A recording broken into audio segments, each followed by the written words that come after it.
It's getting late, isn't it? And it's time for all good citizens to be getting ready to go to bed. Would you like me to read you a bedtime story? Of course you would. Well, sit down next to the fire, if you've got one, and wrap a blanket around yourselves, and I'll tell you something that happened. Tonight's story is called The Pied Piper, and some people say it actually took place. And some people say it actually took place in our very own Hamlyn. But who knows? The past is deep and dark and filled with mists and strange things that move in the night. It's best not to go into it. Strange things happen in fairy tales, but even stranger and nastier things happen in the past. Thank goodness we're not living then, and our days are bright and filled with joy.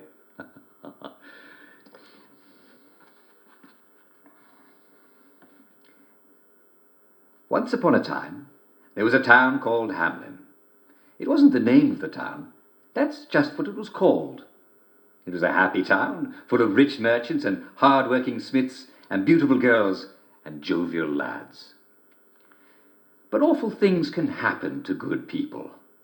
And little did the people of Hamlyn know, but dark times were coming. There was a hard winter when wolves came down from the hills and attacked the sheep. And the wolves brought crows which would wait for the sight of rotting meat and then descend in swarms. And some said, though no one ever saw it, that the crows did not always wait for death.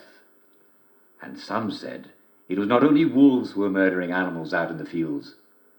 The crows knew, but they only said caw.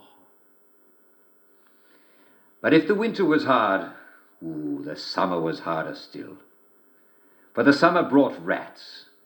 They came onto the beaches from a ship that had sailed from France. At first there were just a few, but soon there were hundreds of rats, then thousands of them. They swarmed into the town, and they said to themselves in their rat speech, "Here is a rich town.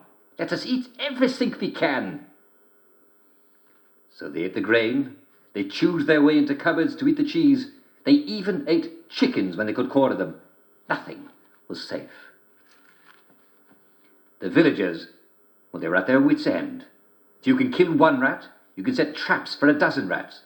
But who can kill 1,000 rats? As long as there are 2 rats, in weeks there'll be dozens, and in weeks after that, there will be thousands again. The villagers were in despair. But one day, a tall man came to town. He was a piper. He played a pipe. So they called him the Pied Piper, for he wore a coat of many colours. He was not very good at playing the pipes, but when the villagers told him to stop playing, he told them, "Although I'm not very good at playing to entertain people, I know how to play to rats."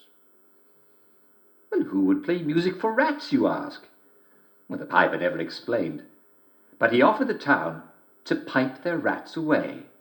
He said, "It'll cost you a great deal of money, but I promise you, when it's all over, there will be no more rats." He even promised that if he left a single rat, they need pay him nothing. Now the villagers of Hamlyn were not poor, but they liked their money. Still, they thought they would never have to pay the piper. I mean, after all, who could possibly rid the town of every last rat? So they agreed to the piper's terms. And I'm afraid we've come to the end of our time. Tune in again tomorrow evening and I'll tell you the rest of the story of the Pied Piper of Hamlyn. Will the town get rid of their rats? And how will they pay the piper? It's a lovely story, and I'm sure you'll enjoy how it ends. For now, this is Jack Worthing saying good night all, and see you tomorrow.